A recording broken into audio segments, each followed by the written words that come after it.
Mes bien chers amis, mes bien chers abonnés, bonjour. Aujourd'hui, on va faire un peu de lecture. Loin de moi l'idée de vous apprendre à lire, puisque c'est fait depuis un certain nombre d'années. Mais de quoi s'agit-il? Qu'est-il question de lire? Eh bien, lire les informations que nous avons à disposition concernant un certain nombre de personnes qui nous entourent.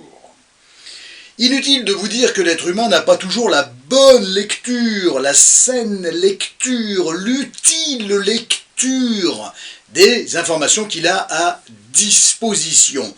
On filtre, n'est-ce pas? Nous sommes un centre de tri, n'est-ce pas? Nous sommes un peu la poste, hein? C'est la poste au sens psychique du terme. Nous sommes un centre de tri psychique, n'est-ce pas? On trie, on filtre, voilà. Alors on filtre à la mesure d'un certain nombre de caractéristiques. On ne filtre pas ou on ne trie pas les informations de la même manière en fonction de qui nous sommes, de notre parcours, de notre passé, pour ne pas dire de notre passif. Eh bien, ça c'est intéressant de le regarder, c'est ce qu'on va finalement tenter de faire aujourd'hui. Comment on lit? Quelle lecture peut-on faire effectivement des informations que nous avons à disposition? C'est une vidéo générale qui, comme d'habitude, ne répondra pas à la casuistique, à la problématique subjective, personnelle, singulière, dans laquelle vous êtes peut-être, mais ça vous éveillera sur le fait qu'il est peut-être question que vous êtes peut-être susceptible d'avoir une lecture différente de celle que vous avez au jour d'aujourd'hui. Au jour d'aujourd'hui est une antinomie, n'est-ce pas, qui est un terme une expression qui, normalement, linguistiquement parlant, ne se dit pas, mais ô combien je l'adore. Quelle lecture avons-nous des événements? Inutile de vous dire, mais je vous le dis quand même, que nous avons une lecture des faits, des informations que nous avons à disposition à la mesure de notre problématique psychique. On ne peut pas rentrer dans le détail, il y a des problématiques névrotiques, il y a des problématiques psychotiques, il y a des problématiques du trouble de personnalité, avec tout ce que ça peut générer, il y en a une dizaine, hein, personnalité borderline, personnalité schizoïde, personnalité narcissique, personnalité dépendante, et tant d'autres. On va avoir, ça c'est de la clinique pure, on va avoir une lecture des événements, d'un ressenti, d'une projection sur une personne à la mesure de notre problématique psychique. Toujours. Le problème, c'est que les gens ne se baladent pas avec une étiquette, ni sur le front, ni à l'intérieur du front, autrement dit dans le cerveau, en sachant quelle est leur problématique. Donc ils avancent pour eux sans problématique. Je suis comme ça, ma problématique n'a pas de nom. J'ai même pas de problématique. Voilà, bon. Donc j'avance comme ça, et ce que je vois ne peut pas être le fruit de ma problématique et de mon organisation psychique. Ben bien sûr que non, c'est le fruit de ce que je pense, moi. Ça a peut-être un nom, ça n'en a peut-être pas, je ne veux pas le savoir, mais c'est le fruit de ce que je pense, moi. Bon, ça c'est assez bien cliniquement posé. C'est important de poser les choses quand même, bon. Alors, une fois qu'on a ça, on a tout. non, on n'a pas tout, mais on a beaucoup de choses. On a donc une problématique psychique qu'on méconnaît en règle générale et avec laquelle on tente, la vie est une tentative permanente, on tente de s'arranger. Voilà, on essaye de trouver un équilibre psycho-affectivo-relationnel qui nous convient, qui nous évite de basculer dans des sphères, dans des méandres, dans des zones complexe. Donc tout ça est très logique. Tout ça est très logique. Psychiquement logique. Quand vous cherchez à vous persuader que l'autre Sicile est bien engagé, vous allez broder vous allez avoir la lecture qui vous arrange parce que ça vous désangoisse. Vous allez avoir la lecture qui vous arrange. Voilà, si, il veut s'engager avec moi, il m'a dit que. Il y a 2 mois, il m'a dit que, il y a 2 jours, il m'a dit que, il y a machin, j'ai reçu un cœur, il y a 3 jours, il m'a dit je t'aime, voilà, vous allez broder là-dessus parce que ça vous rassure. C'est une lecture, et c'est une lecture qui a du sens.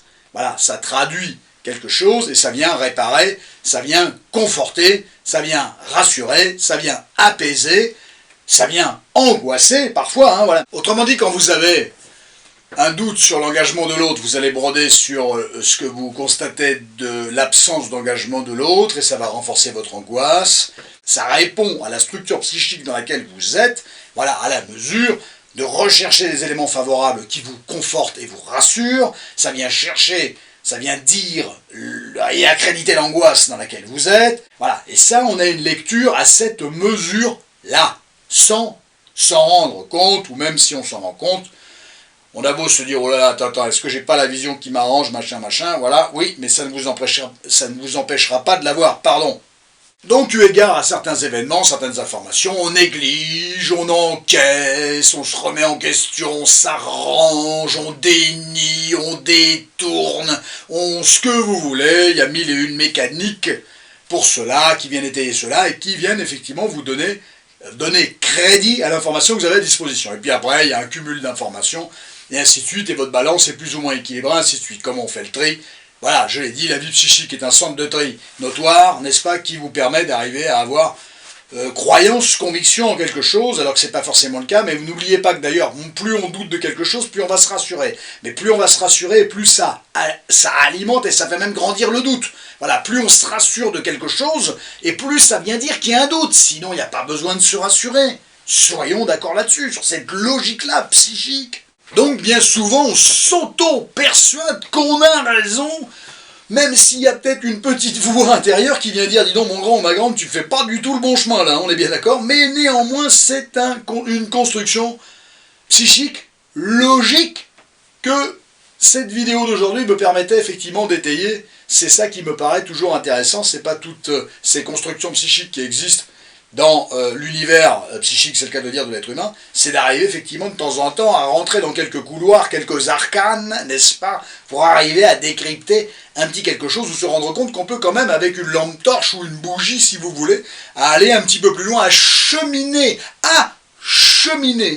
un petit peu plus loin sur le chemin de la compréhension de soi. Mais pourquoi la lecture froide, glaciale des événements, des paroles de l'autre, du non-engagement de l'autre, pourrait être effectivement mise de côté, mise à l'écart, arrangée, polissée, n'est-ce pas, contournée, déniée, mais parce que ça serait passeport estampillé pour l'angoisse.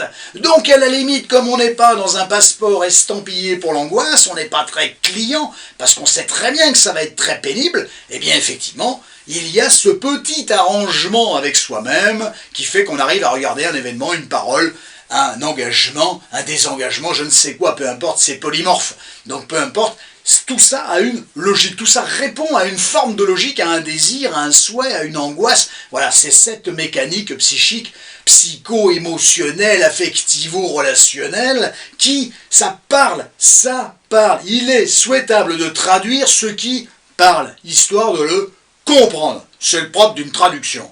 Quand vous avez une information sur une personne, cette information, vous la puisez dans ce qu'on appelle la réalité relationnelle par exemple. Mais cette réalité relationnelle va être mise forcément en exergue avec votre turbine psychologique et la manière dont vous voyez et intégrez les choses. Et bien évidemment dont vous les interprétez. Et ça, c'est toute la problématique relationnelle entre les êtres humains, ce problème de l'interprétation. J'en ferai une vidéo. Ça veut dire que, indépendamment de tout ça, qui est capital, ça fixe les choses. Ça les détermine, c'est la racine de la problématique. On peut faire du superficiel, c'est pas forcément mon truc. C'est bien d'arriver à comprendre les bases, les fondations psychiques, psycho-affectivo-interprétatives qui font que je vois les choses de telle ou telle manière. Ça ne veut pas dire que j'ai raison de les interpréter comme ça. Mon interprétation répond à ma problématique, à mon historicité. Voilà. Une fois qu'on a posé tout ça, on a de belles fondations. On peut effectivement amener des éléments supplétifs qui viennent raconter un petit quelque chose, mais rien de ce qui est en surface n'explique ce qui est en dessous. C'est un petit peu, si vous voulez, comme la face émergée de l'iceberg. Elle ne fait que raconter, traduire, être le corollaire de la phase qui est immergée. Vous pensez bien, dans la vie psychique, que ce qui est au-dessus ne fait qu'être la continuité, le reliquat de ce qui est en dessous. Moi, ce qui m'intéresse dans mes interventions cliniques, si tant est que celle-ci en soit une, c'est effectivement qu'est-ce qu'il y a en dessous. C'est la racine qui explique l'arbre, c'est pas l'arbre qui explique la racine. Qu'est-ce que ça veut dire une fois que tout ça s'est posé? Ça veut dire que l'être humain, il aura toujours une interprétation d'une situation, d'un fait, d'un geste, d'une parole, à la mesure de sa problématique. Autrement dit, des fondations dont nous venons de parler là à l'instant. Bon. Dont il n'est pas conscient. Non, tous les êtres humains ne se baladent pas. Il n'y a pas besoin de se balader, hein. Vous pouvez rester assis. Hein, voilà. Ne se baladent pas, façon de parler, c'est une métaphore, en étant conscient de leurs problématiques. Non, on serait plutôt dans 10% de gens conscients de leurs problématiques et 90% de gens qui ne sont pas au courant de quelle est leur problématique psychique. Donc l'interprétation, elle va se faire à la mesure de ces fondations-là, de cette logique mécanique psychique, et ces interprétations vont répondre de ça. Voilà, ils vont répondre de ça avec ces mécanismes-là, ces outils-là, ces réflexes-là. Ça ne veut pas dire que c'est une réalité, mais en tout cas ça répond à la logique de cette problématique-là, de cette mécanique-là. Voilà. Une fois que ça s'est dit, je pense que c'est tout dit, mais si vous voulez saisir un petit peu plus en amont la problématique de la vidéo d'aujourd'hui, parce qu'il n'y a pas de bonne vidéo sans une bonne problématique, quelle lecture avons-nous, quelle vision, si vous préférez, d'un événement, d'une parole, et tout ce qui s'ensuit. L'anxieux risque d'avoir une vision anxieuse des choses. Non pas en réponse à un agrément, mais en réponse à sa problématique. Une problématique anxieuse qui est un moulin, le moulin de l'angoisse, qui a besoin malheureusement de tourner, et qui peut être alimenté par tout et son contraire. Pas toujours conscient, loin de là, d'où le travail en thérapie pour se rendre compte de ce petit moulin qui est tout à fait capable de tourner. Vous avez un autre moulin aussi, il y en a plein des moulins d'ailleurs, hein. Il y a le moulin de la culpabilité, vous pensez bien, et j'en ai fait une vidéo sur la culpabilité. La culpabilité est un petit moulin qui a besoin de tourner tout seul, d'une certaine manière, par habitude psychique, par mécanique psychique, et par rituel psychique, et qui peut être alimenté par tout et son contraire. L'anxieux aura donc bien souvent une interprétation anxieuse des choses, et ça alimentera sa problématique, il n'en est pas conscient, mais c'est malheureusement une logique psychique, infernale, mais c'est souvent cette logique-là qui l'emportera. Le dépendant affectif, puisqu'on parlait des relations humaines et des relations d'amour, ça nous arrive souvent d'en parler sur cette chaîne. Le dépendant affectif aura toujours la volonté de chercher l'information, soit qu'il angoisse quant au fait qu'il va être abandonné, soit effectivement de l'information qui le rassure, qui le pose, qui lui évite de se retrouver dans une situation pas possible d'angoisse, de turpitude, donc il va broder sur l'information que non, l'autre il m'aime, puisqu'il m'a envoyé un cœur hier, puisqu'il m'a envoyé un petit cœur ce matin, parce que même si ça fait une semaine qu'il ne me parle pas, il y a une semaine il m'a dit qu'il m'aimait, voilà. Le dépendant affectif brodera toujours. En fait, il a deux moulins qui vont tourner, il en a un qui va tourner, il va chercher l'information qui le rassure le plus, c'est une forme d'antinomie, n'est-ce pas? C'est même pas une forme, c'est une totale construction antinomique, mais malheureusement, son petit moulin va aussi se mettre à tourner avec les éléments négatifs défavorables, il a deux petits moulins. C'est une métaphore, les amis, c'est pour que vous arriviez à comprendre la mécanique psychique. C'est vulgarisé, si vous voulez, ce que je vous renvoie, mais ça peut être bigrement utile pour arriver à comprendre un certain nombre de choses et un certain nombre de mécanismes. Donc l'anxieux, on l'a vu tout à l'heure, le dépendant affectif, il va chercher l'événement qui le rassure. Ça le pose, ça le berce, voilà, ça l'enveloppe. Voilà. Ça le calme, ça le canalise, ça le transporte dans un autre univers qu'un univers d'angoisse. Voilà, donc l'hypocondriaque dont on parlait, il va avoir un trouble anxieux, hein, en règle générale, voilà. Il va avoir une lecture à la mesure de sa peur d'être malade, de tomber malade, d'avoir une maladie grave, et donc il va aller regarder, eu égard à un symptôme qu'il va rencontrer très rapidement, présenté pour ne pas dire, il va aller regarder les 99 000 commentaires qui existent sur Internet pour savoir de quoi son symptôme parle, qu'est-ce qu'on peut dire, qu'est-ce qu'on peut raconter sur son symptôme. Et il va chercher, bien évidemment, à s'assimiler aux commentaires les plus proches de ce qu'il est en train de ressentir. Très bien, donc il alimente un certain nombre de choses en fonction de sa problématique, on l'a vu tout à l'heure, il interprète. Voilà, je ferai une vidéo sur l'interprétation. Il a une lecture à la mesure de ce dont il a peur. Alors, qu'est-ce qui va se passer?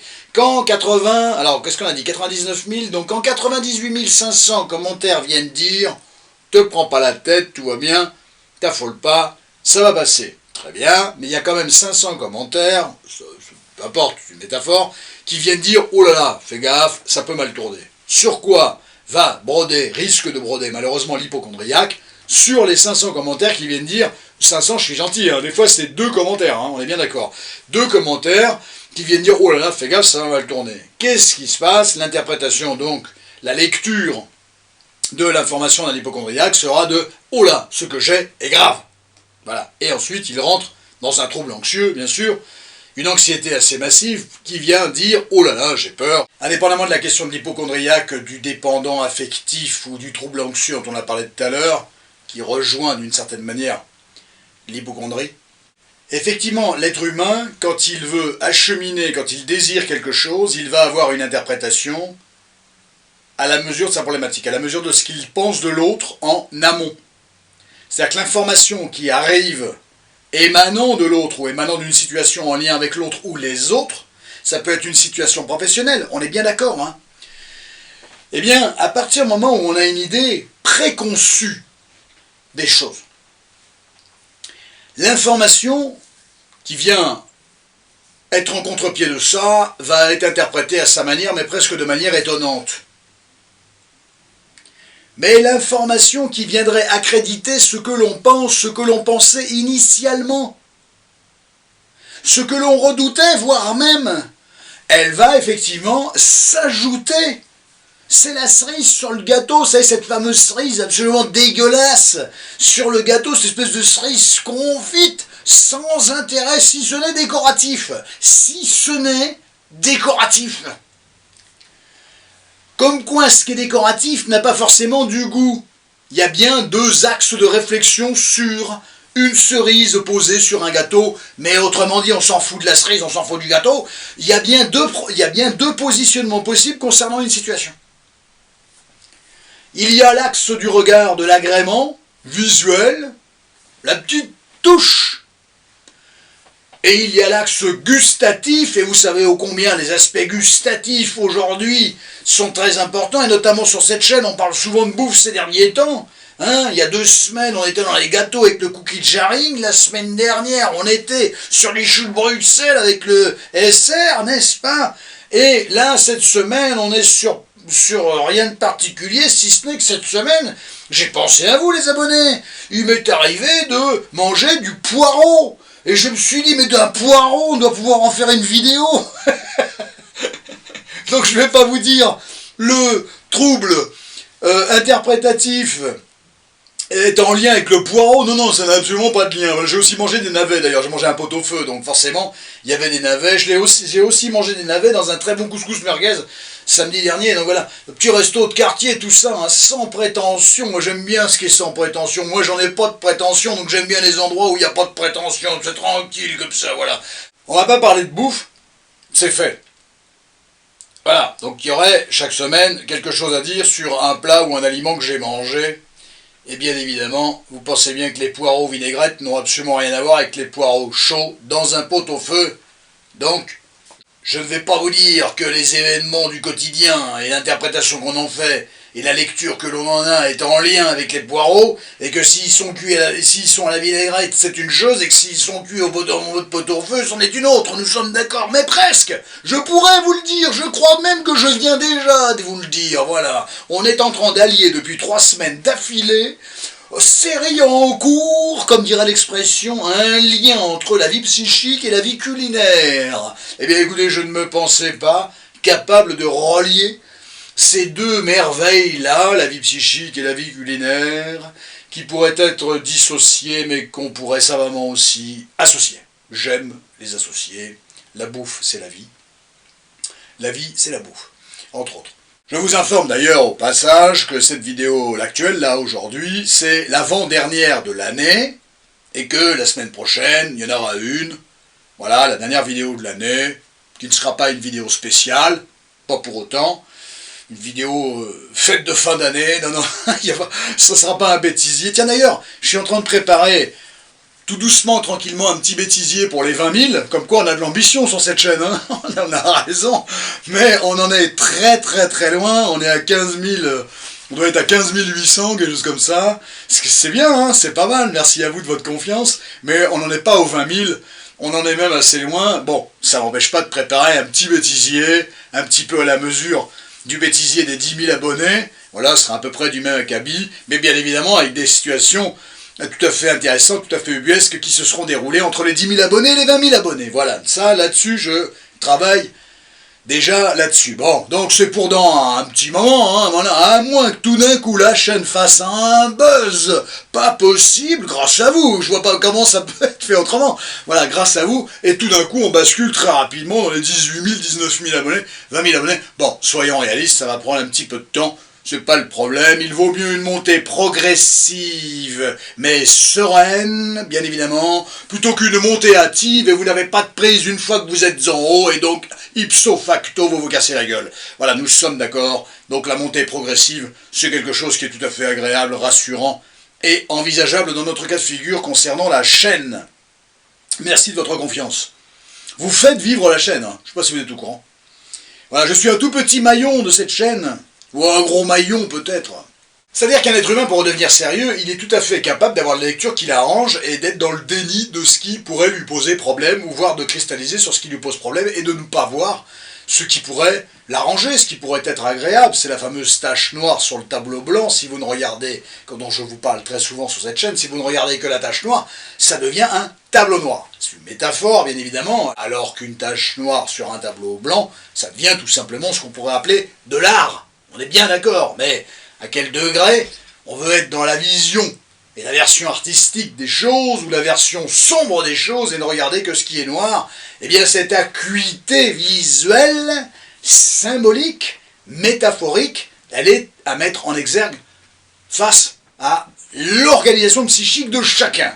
Mais nous aurons donc toujours la version, la vision, la certitude que ce qui se passe se déroule effectivement et correspond à ce que l'on pensait. Voilà, ça c'est presque un présupposé de base qui arrive très tardivement, puisqu'un présupposé de base, on le pose en premier, et là je le pose en dernier, si je puis dire, et il y a cette logique interprétative, on pense, on interprète, on a une lecture à la mesure de ce que l'on pensait, de ce que l'on envisageait, de ce que l'on n'envisage pas, de contre quoi on lutte, de notre déni, à la mesure de tout cela. Et ça me semblait intéressant d'en élaborer une petite réflexion ensemble. Le seul intérêt, c'est ensemble, tout seul, c'est pas intéressant, et que vous arriviez, quand vous êtes dans votre quotidien, dans vos quotidiens, parce que vous êtes plusieurs, à arriver à vous dire, ok, je vois les choses comme ça, d'accord, ok, ça part tout seul, ok, mais la vie est une histoire de mais. Vous vous souvenez de ça? Mais il est peut-être pas impossible que j'arrive à avoir une autre lecture, voire il faut que je prenne conscience que la lecture que j'ai là de l'événement correspond à une problématique ou à ma problématique. Ça me paraît capital. Comment arriver à se comprendre? Je rencontre foultitude de gens, n'est-ce pas, avec grand plaisir et agrément, qui me disent je travaille sur moi. Eh bien, ce qui me paraît intéressant, c'est pas que les gens travaillent sur eux, ça c'est pas mal, c'est de leur donner des outils qui leur permettent de travailler plus efficacement sur effectivement un travail sur eux-mêmes. Vidéo qui, je pense, vous a acheminé, n'est-ce pas, là où je voulais vous emmener, très tranquillement. C'est une petite balade, on fait une petite balade, je vous l'avais déjà dit, on a fait une petite balade là, cet après-midi, ce soir, on a fait une petite balade là ce soir. Chers amis, chers abonnés, prenez soin de vous, facile à dire, pas toujours facile à faire, mais prenez soin de vous, passez un bon week-end, une bonne soirée, une bonne semaine, à très bientôt, à la semaine prochaine pour la dernière vidéo de l'année. A très bientôt, chers amis. Merci d'avoir regardé cette vidéo. Merci pour votre confiance.